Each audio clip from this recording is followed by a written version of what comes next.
આપણે સનેડામાં 10 આટવા લેવા છે. આપણી 60 લીટરની ટીપણી મૂકેલી છે. હવે પાછી અમારા વિસ્તારમાં જમીન ટૂંકા સા હોવાના કારણે ડ્રોનની તો નથી લીધા ડ્રોન. ભાઈ આ ઈયળની કોરાજન તો ભેગી જ અમારા વિસ્તારમાં કોરાજન દવા તો ઈયળની નાખવી જ પડે.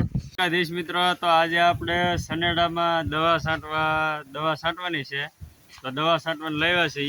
આમાં ટીપણી 60 લીટરની ટીપણી મૂકેલી છે. હવે પાછી મોટી ટીપણી મંગાવેલી છે 1 લીટરની. એટલે આમાં હામી જાય તો એ પાણી એકદમ ઓછું ભરવું પડે, છંટકાવ વધારે થઈ જાય એ રીતની દવા છાંટવાની છે.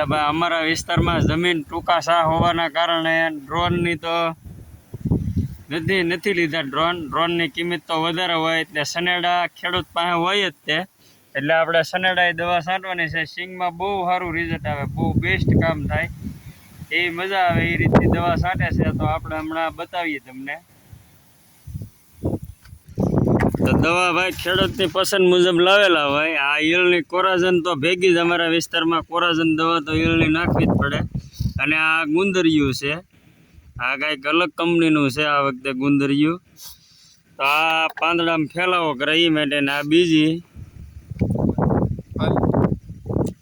આ ઝૂકી દવા, આ ફાલની દવા છે. આપણે સિંગમાં હુયા ફાલ વધારે બે એની દવા. અને આ છે મહી ફૂદડી, જે કાંઈ હોય એ બધું તમામ વયું જાય આ દવા.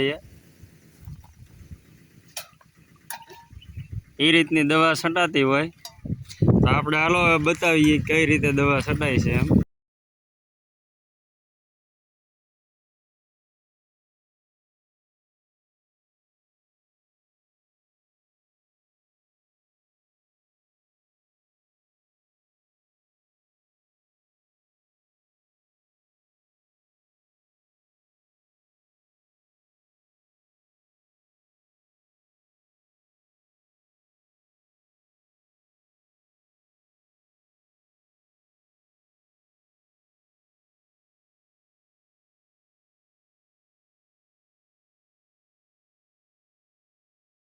એટલે પહેલાં આપણે આ રીતનું દવા છાંટવાનું રાજદૂતમાં બનાવેલું હતું. રાજદૂતથી બહુ કપા પહેલાં તો અમારા વિસ્તારમાં કપાની ખેતી આમ તો વધારે કપા જ થતા.